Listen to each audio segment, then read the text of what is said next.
आप बताइए, इजराइल को फादरलैंड कौन बोला था? भाजपाइयों के फादर हो सकता है यहूदी, लेकिन पूरे हिंदुस्तान का फादरलैंड नहीं हो सकता हम देशवासियों का। हम तो जूते निकालेंगे, मारेंगे यहूदियों को। ऐसा है, राहुल जी पहले आरएसएस से ट्रेनिंग ले, तब उनको पता चलेगा। वो कैसे जान गए आरएसएस गद्दार है? आप बताइए, अमेरिका का राष्ट्रपति डोनाल्ड ट्रंप कौन सा होता है जो ये तय करेगा कि रसिया से तेल नहीं लेना है, ईरान से नहीं लेना है? ये भारत के प्रधानमंत्री हैं कि अमेरिका के चाटुकार हैं? आज आरएसएस ही है जो पूरी तरह से संगठित हो रही है, संगठित कर रही है। उरी, पठानकोट, पार्लियामेंट अटैक, कंधार कांड सब भाजपा की सरकारों में हुआ। इनके आईएसआई से बड़े अच्छे बेहतरीन संबंध हैं। इंदिरा जी ने भी अपील किया था देशवासियों से, लेकिन उससे पहले अपनी सुहाग की निशानी, अपना गहना गुड़िया, अपना आभूषण भारत सरकार को दान किया था। ये बताइए, 12-13 हजार करोड़ रुपया है इनके पास, गुजरात से अपने मामा के घर से लाए थे। और ऐसा प्रधानमंत्री मिला है भारत को जो पूरे विश्व में डंका बज रहा है और बजता रहेगा। विश्व गुरु बहुत जल्दी ही बनेगा। कि छात्र आंदोलन करे तो नक्सली, किसान आंदोलन करे तो खालिस्तानी, और महिलाएं आंदोलन करे तो ये दूसरी हैं, उनको दूसरा आतंकवादी कहा जाए। और हिंदू मुसलमान, भारत पाकिस्तान, मंदिर मस्जिद से इस देश को रोटी मिलने वाली है। कि मैं देशवासियों, देश के किसानों से, नौजवानों से अपील करता हूँ कि कृपया आप लोग लौटा लीजिए, आज जैविक खाद का खेतों में अधिक से अधिक जो है उत्पादन कीजिए, मना हदिए। कांग्रेस जब से जो है जौन प्रधानमंत्री आया है, पंडित जवाहरलाल नेहरू पाकिस्तान बनाया, इंदिरा गांधी आई तो उसको तत्काल में जो है बांग्लादेश बनाया। इसके बाद जो है जो भी प्रधानमंत्री आए तो जो है कश्मीर का मुद्दा लाए। इसके बाद जो है मनमोहन जी आए तो पूरा जो है ईसाई बना दिया जो है आपका केरला। और इसके बाद जो बचा कुचा था तो अभी बहुत जल्दी एक और भाजपा की सरकार गई, नहीं तो बंगाल भी जो है पूर्णतः बांग्लादेश बन जाता। मोहम्मद अली जिन्ना और श्यामा प्रसाद मुखर्जी 1936 में मुस्लिम लीग के साथ सरकार किसने बनाया, जिसमें वित्त मंत्री बने थे श्यामा प्रसाद मुखर्जी। कहावत है ना कि कोई आया था गंगा का लाल बनकर, रह गया गौतम अड्डानी मुकेश अंबानी का दलाल बनकर। मदरसों में क्या हो रहा था, मस्जिदों में क्या हो रहा था, गिरजाघरों में क्या हो रहा था, जरा बताएं हमको। और मंदिर में पूजा होने लगा तो इन लोगों के पेट फूलने लगे। जिसका नाम खुद है छिनारा ग्रुप में जुड़ गया हो, छिनारा, फिर से कह रहा हूँ, छिनारा नोट कर लीजिएगा और चला दीजिएगा। कांग्रेस नेता राहुल गांधी 2 दिवसीय रायबरेली दौरे पर थे। एक कार्यक्रम के दौरान राहुल गांधी ने अपने कार्यकर्ताओं से कहा कि आरएसएस के लोग जहां मिले उनसे ये कहिए कि प्रधानमंत्री मोदी गद्दार है।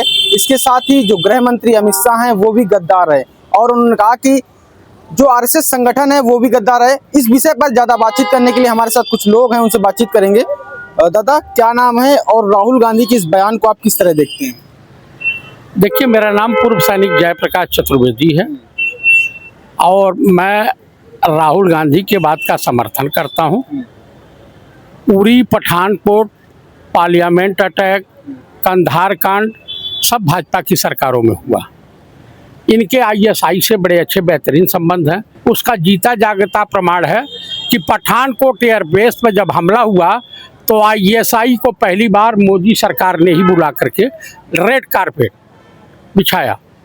भाजपा के कार्यालय में चाइना की कम्युनिस्ट पार्टी आई और रेड कारपेट आरएसएस मुख्यालय में और बीजेपी कार्यालय में बड़ा सम्मान के साथ दिया गया।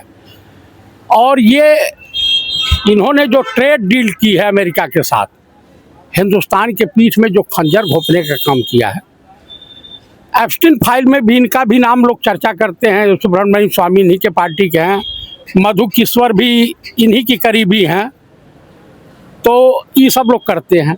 आप मुझे बताइए, पुलवामा का जो है साजिशकर्ता या उसका आतंकवादी पकड़ा गया, नहीं पकड़ा गया? तो कुल मिला करके इस देश में राहुल गांधी ने जो कहा वो सत्य कहा। किसानों को बेचा इन्होंने। अभी नीट परीक्षा में पेपर लीक हुआ है, क्या ये अपने शिक्षा मंत्री, मानव संसाधन मंत्री धर्मेंद्र प्रधान से इस्तीफा लेंगे? बिल्कुल नहीं लेंगे। इनका पेट्रोलियम मंत्री जो है हरदीप पुरी, उसने कबूल किया कि मैं जेफरी एप्स्टीन से 4 बार बात किया हूँ, क्लोज संबंध थे। विदेश नीति इनकी फेल हो रही है, हो चुकी है। 96 रुपया पर डॉलर हो गया है। किसी ज़माने में 55 रुपया था तो ये मुख्यमंत्री थे, कहा करते थे कि जिस देश का रुपया गिरता है उस देश के प्रधानमंत्री की इज्जत आबरू गिरती है। तो इनके पास तो इज्जत आबरू भी नहीं है। डॉक्टर मनमोहन सिंह तो विद्वान आदमी थे। और ये बता दें कि अंधभक्त हिंदुओं के का जो है फादरलैंड हो सकता है, यहूदी फादर हो सकता है, लेकिन हमारे जैसे हिंदुओं का जूते की नोक के बराबर औकात नहीं है। ब्लादी जो है वहाँ का बेंजामिन नेताओं की या यहूदियों की। आप बताइए अमेरिका का राष्ट्रपति डोनाल्ड ट्रंपवा कौन सा होता है जो ये तय करेगा कि रसिया से तेल नहीं लेना है, ईरान से नहीं लेना है। ये भारत के प्रधानमंत्री हैं कि अमेरिका के चाटुकार हैं। आप मुझे बताइए, गद्दारी नहीं है तो क्या है? आप मुझे बताइए, देश का युवा पीड़ित हो रहा है। आप बताइए, काकरोच जनता पार्टी का निर्माण हो रहा, युवा कर रहे हैं, रजिस्ट्रेशन भी होने जा रहा।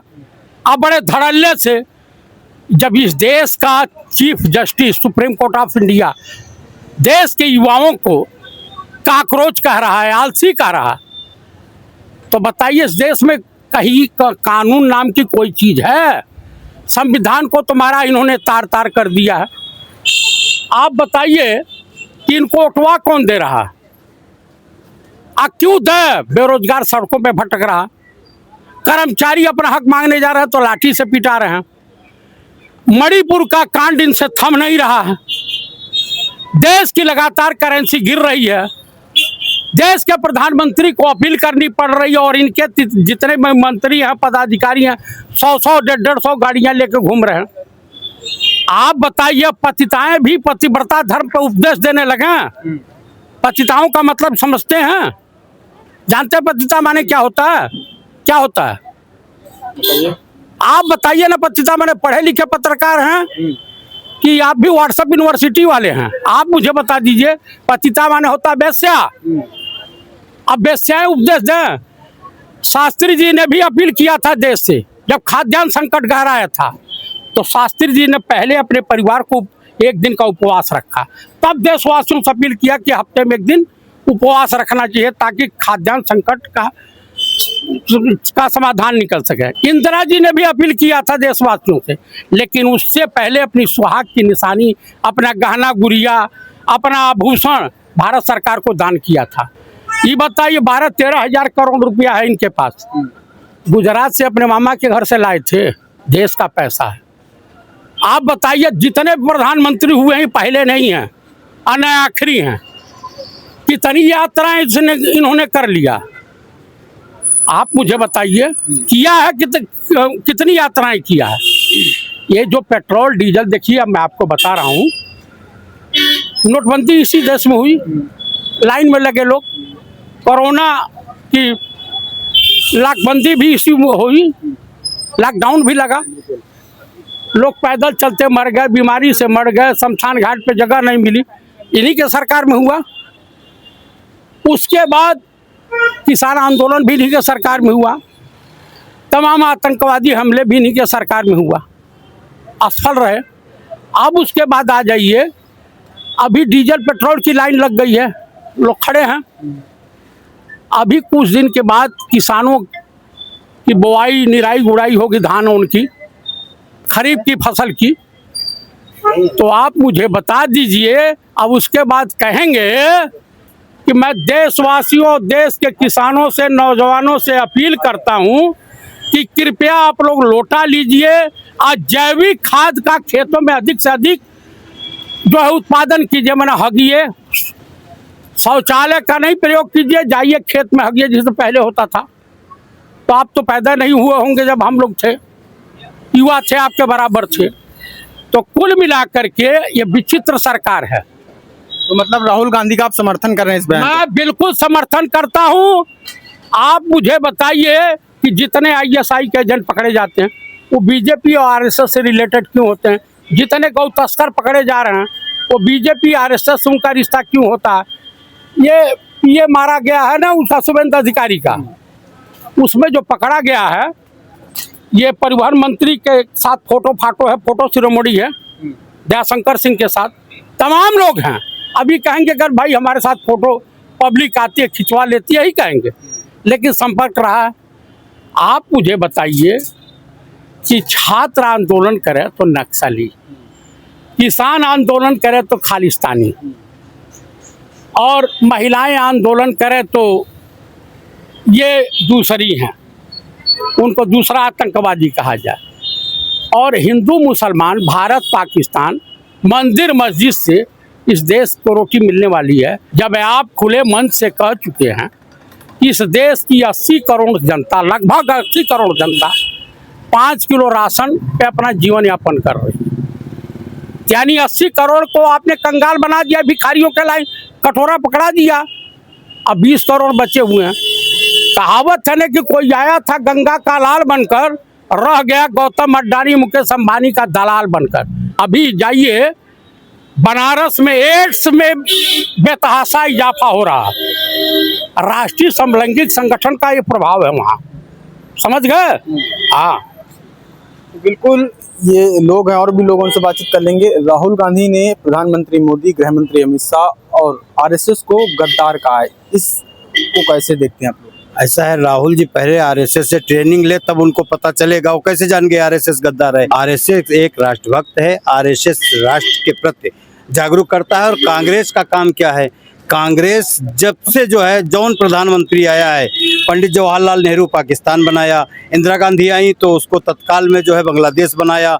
इसके बाद जो है जो भी प्रधानमंत्री आए तो जो है कश्मीर का मुद्दा लाए। इसके बाद जो है मनमोहन जी आए तो पूरा जो है ईसाई बना दिया जो है आपका केरला। और इसके बाद जो बचा कुचा था तो अभी बहुत जल्दी एक भाजपा की सरकार गई, नहीं तो बंगाल भी जो है पूर्णतः बांग्लादेश बन जाता। तो देखा जाए तो तोड़ने की राजनीति हमेशा कांग्रेस किया है। कांग्रेस हमेशा गद्दारों के साथ रही, कांग्रेस हमेशा आतंकवादियों के साथ रही, उनका झुंड ही पूरा आतंकवादियों के साथ था। कांग्रेस हमेशा आतंकवादियों का सहयोग किया, वो जाकर के बिरयानी खिलाते थे रात में, जो है उनका जो है जेल से ला करके और होटलों में रखने वाला काम कांग्रेस करती थी। कांग्रेस पूरी तरह से इस तरह बांटा लोगों को जिसका जवाब नहीं। आज आरएसएस ही है जो पूरी तरह से संगठित हो रही है, संगठित कर रही है। और ऐसा प्रधानमंत्री मिला है भारत को जो पूरे विश्व में डंका बज रहा है और बजता रहेगा। विश्व गुरु बहुत जल्दी ही बनेगा। और इस प्रकार की आफत में पूरा विपक्ष एक होना चाहिए, नहीं हो रहे हैं। और पहले हमारे अटल बिहारी वाजपेयी जी थे, तब संकट में देश आया था तो कंधे में कंधा मिला करके काम किया था। उन्होंने ये भी कहा है कि बीजेपी सरकार जब से आई है तब से संविधान खत्म करने का काम कर रही है। संविधान कहाँ खत्म हो रहा है? संविधान तो पहले ही खत्म कर चुके थे पूरी तरह से। जो है मदरसों में क्या हो रहा था, मस्जिदों में क्या हो रहा था, गिरजाघरों में क्या हो रहा था, जरा बताएं हमको। और मंदिर में पूजा होने लगा तो इन लोगों के पेट फूलने लगे, क्योंकि हिंदू की बात जो करेगा उनको पेट फूलेगा। कांग्रेसियों का पूरा जो है माइंडसेट था कि किसी तरह हिंदू समाप्त किए जाए, हिंदुओं का कोई वर्चस्व न रहे, सनातन बिल्कुल समाप्त हो। वो क्रिश्चियन पे जो है पूरा फोकस था, क्योंकि ऑलरेडी वो क्रिश्चियन थे। इसलिए तो देखा जाए बहुत कांग्रेस 70 साल में पता नहीं कैसे परिवर्तित कर रही थी, धीरे धीरे करके आज वही दर्द हो रही है। क्योंकि अब हिंदुत्व का झंडा लहरा है, 24 राज्यों में भगवा लहरा चुका है और बचे कुचे राज्य हैं उन पे भी भगवा लहराएगा बहुत जल्द ही। और ये देखते रहें, हिंदू राष्ट्र बनेगा बहुत जल्द हिंदू राष्ट्र। क्या कह रहे हैं? आप मुझे बताइए 2 नेशन थ्योरी किसने दिया था? मोहम्मद अली जिन्ना और श्यामा प्रसाद मुखर्जी। 1936 में मुस्लिम लीग के साथ सरकार किसने बनाया था, जिसमें वित्त मंत्री बने थे? श्यामा प्रसाद मुखर्जी। कंधार प्लेन छोड़ने किसने गया? कौन आतंकवादियों को ले गया था? पार्लियामेंट कांड किसकी सरकार में हुआ था? पंडित नेहरू जिम्मेदार हैं। आप मुझे बताइए, मस्जिद में आज पहली बार नमाज अदा हो रही है, मंदिर में इससे पहले पूजा नहीं होती थी? होती थी। वो जो है 1900 जनता वोट दे रही है, जनता वोट दे रही है। चीफ इलेक्शन कमिश्नर जो है सेट करके ही कर रहे हैं। आप मुझे बताइए, देश का युवा काकरोच है? बिल्कुल नहीं है। अंधभक्तों को गौ जो है गोबर खाना है, अब प्याले में मूत पीना है। और ये बताइए कि हज में सब्सिडी किसने दिया था? ये जानते हैं? अटल बिहारी वाजपेयी ने। मुस्लिमों को सबसे ज्यादा लाभ किसने दिया था? भाजपा ने। सबसे ज्यादा दामाद किसके हैं? भाजपा में। मुस्लिम रामलाल राही इन्हीं के हैं ना। रामलाल क्या नाम है? इन्हीं के है ना। अभी शादी हुई है, तो संगठन है, आरएसएस के हैं। आप बताइए तमाम। और ओम बिरला की बेटी भी किसी मुस्लिम से ही शादी की है। ये लव जिहाद है कि क्या है? ये करे तो लीला और लोग करे तो करेक्टर ढीला। आप मुझे बताइए, आतंकवादी फैला में गांधी जी की हत्या किसने की थी? नाथूराम गोडसे। वो किसका आदमी था? माफी वीर सावरकर का। आप मुझे बता दीजिए कि तमाम लोग पकड़े जा रहे हैं। अमेरिका पूरा विश्व चिल्ला रहा है। कल ही नॉर्वे में पुकेट करके प्रधानमंत्री पत्रकार देख करके भागने लगे। पीएचडी हैं ये, उस विषय में एमए में है, एमए में, ठीक है, एमए में, कि जो सब्जेक्ट पूरी दुनिया के किसी यूनिवर्सिटी में एंटायर पॉलिटिक्स। आप बताइए, ये 35 साल भीख मांग के खाए। 90 से पहले, 88 से पहले ये अमेरिका में 29 स्टेट है। वो किसके पैसे से घूमने गए? भिखारी जा सकता है अमेरिका हवाई जहाज से? बिल्कुल नहीं जा सकता। 1993 में अमेरिकी हितों की ट्रेनिंग किसने लिया था? नरेंद्र दामोदर दास मोदी। आप बताइए, इजराइल को फादरलैंड कौन बोला था? भाजपाइयों के फादर हो सकता है यहूदी, लेकिन पूरे हिंदुस्तान का फादरलैंड नहीं हो सकता हम देशवासियों का। हम तो जूते निकालेंगे, मारेंगे यहूदियों को। आप मुझे बताइए, हिटलर इनके साथ बढ़िया काम किया था यहूदियों के साथ। आप मुझे बताइए कि जो जिसका नाम खुद है छिनरा ग्रुप में जुड़ गया हो, छिनरा, फिर से कह रहा हूं, छिनरा नोट कर लीजिएगा और चला दीजिएगा। मैं नहीं कह रहा हूं, सुब्रमण्यम स्वामी कह रहे हैं, अब मधु किश्वर कह रही हैं। मैं नहीं कह रहा हूं, उन्हीं लोगों का बयान है। आप मुझे बताइए भाई, कितना गिरोगे आप? डॉक्टर मनमोहन सिंह का लोहा पूरा विश्व मानता था। 1 रुपये का करप्शन का चार्ज नहीं था। जिससे बीबी नहीं संभली, वो देश संभाल पाएगा? बहुत बहुत शुक्रिया। तो ये लखनऊ के लोग हैं जिनका साफ तौर पर कहना है कि जिस तरह से प्रधानमंत्री नरेंद्र मोदी को गद्दार कहा है, तो उसका कुछ लोग समर्थन करते हैं, इसके साथ ही कुछ लोग उसका विरोध कर रहे हैं। लखनऊ से सुभावना आवाज के लिए कैमरा पर्सन मनोज साहू के साथ आयुष अवस्थी।